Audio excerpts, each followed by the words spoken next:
In the maximum security prison known as Ironclad, an inmate called Daniel was living out his final days.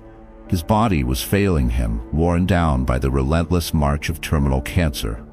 The doctors gave him no more than a month. But Daniel was not a violent man, not by nature. His path to this place had begun with an act of self-defense, protecting his wife from a drunken assailant. A single desperate blow had ended the man's life. The court did not see it as an accident. They saw intent, and for that, Daniel was sentenced to 12 years behind bars. The world outside had moved on without him. His wife left after a year, unable to endure the stigma of being married to a convict. His parents, once his greatest source of support, passed away before he could taste freedom again. The only soul who still carried a memory of him was his dog, an old German shepherd named Duke. Duke had been more than just a pet, he had been family. Daniel had rescued him as a stray pup, raising him with the kind of love and devotion that few men found the time to give. As his final days approached, Daniel had only one wish. He turned to the only guard who had ever shown him kindness, a man named Carter, and pleaded, "Let me see Duke, just once. I just want to say goodbye." Carter had been working at Ironclad for over 20 years. He had seen hardened criminals break down, watched ruthless men weep for the lives they once had. But there was something about Daniel's quiet resignation, the way he had spent years keeping to himself, working in the prison library, even saving a guard's life during a riot, that made Carter hesitate. The warden was a man of strict principles, but even he had moments of mercy. After much deliberation, he agreed. Duke would be brought to the prison. The air was thick with tension as the volunteers led Duke through the cold gray hallways of Ironclad. The dog, now 10 years old, walked with a slight stiffness in his step, his once bright fur now speckled with gray. When they reached cell 24, where Daniel was housed, the door creaked open. The room fell silent. But instead of the joyous reunion everyone expected, something strange happened. Duke stiffened, his ears flattening against his head. A low growl rumbled from his throat. His tail, once known to wag excitedly at the sight of his owner, was tucked between his legs. He took a cautious step backward, shrinking away as though from a stranger. Daniel's breath caught in his chest. He stretched out a trembling hand. "Duke, it's me, boy."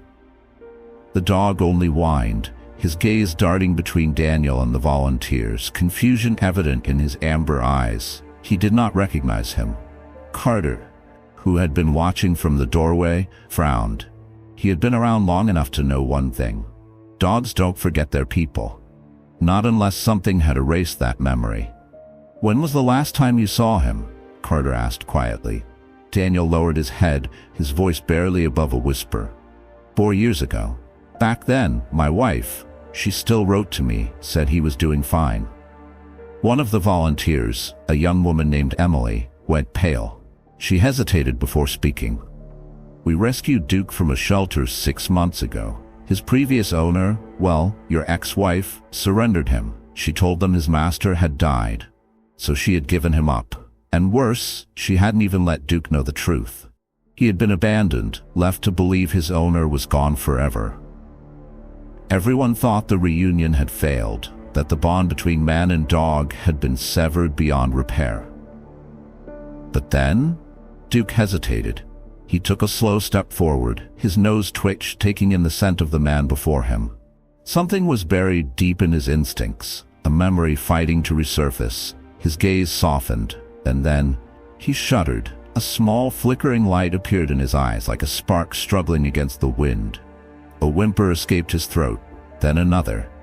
And suddenly, he lunged forward, pressing his muzzle into Daniel's chest with a desperate, frantic energy. His whines turned into soft, trembling cries, as if saying, "Forgive me. I didn't realize. You've changed so much." Daniel wrapped his frail arms around the dog, burying his face in the thick fur of his neck. His body shook with silent sobs. "He remembered," Carter murmured, a lump forming in his throat. Duke did not leave Daniel's side for the rest of the visit. He stayed, curled up against his owner, unwilling to let go again. 2 days later, Daniel passed away in his sleep. But before he did, he made one final request. He signed the papers, ensuring that Duke would be transferred to a canine therapy program.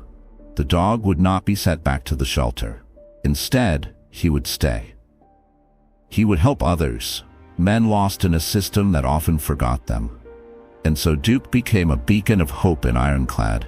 He visited inmates who had long since stopped believing in redemption, offering them a brief moment of warmth, a reminder of what it meant to be seen, to be loved. But those who worked at the prison noticed something.